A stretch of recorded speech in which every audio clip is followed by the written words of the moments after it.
It is just about 7:20 now. Thanks for staying with us here on Daybreak. Did you set a resolution to get fit but haven't started yet? Some of us have, but don't fear. On Daybreak this morning, new physio tips our new physio tip segment rather, staying a step ahead, physiotherapist Christine Gibbs gives us advice on how to get started and avoid injury.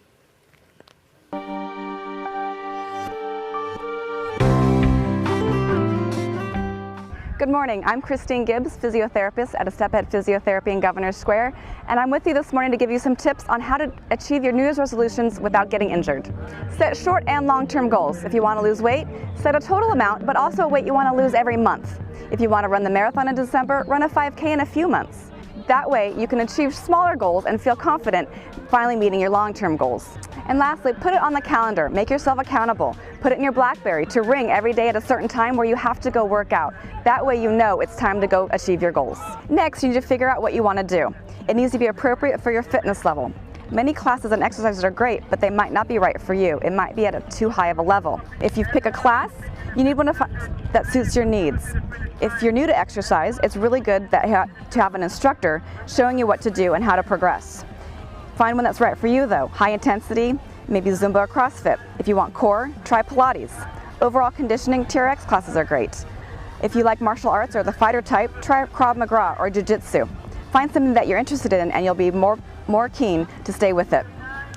If you need somebody to show you what to do, hire a personal trainer. It's excellent if you're new to exercise.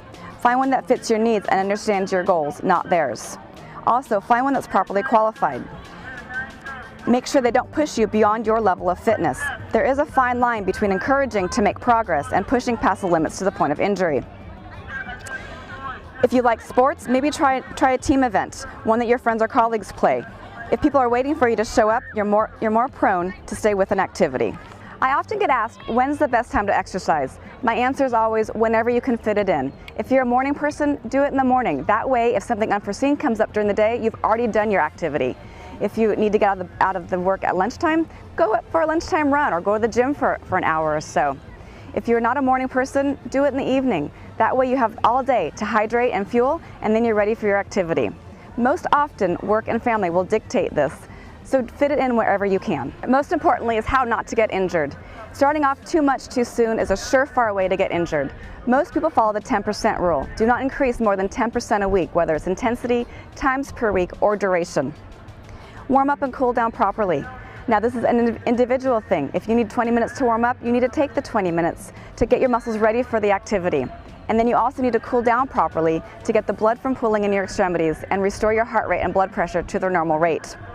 You also must take rest days. You cannot expect your body to take on 5 days a week when you've been sitting on the couch for 5 years. You cannot underestimate the value of rest and let your body recover. Muscle soreness lasting 1 to 2 days is fairly typical when you're starting out. However, joint pain lasting more than a day or so is not typical, and it should never hurt during exercise. It may be an indication of poor technique or something wrong with your joint mechanics, so you might want to consult a physio or a doctor if you get joint pain. The most common beginner mistakes are daily exercise. Most people think that if they do it daily, they'll see results sooner, but that's a surefire way to wind up injured. To summarize, set realistic goals, both short and long term. Find something you enjoy or you won't stay with it. Make time to do it. Schedule it in the diary and in your BlackBerry. And be realistic about your current fitness level. Don't start out at a level too high for you. Thank you for joining me. Tune in next month to continue staying a step ahead.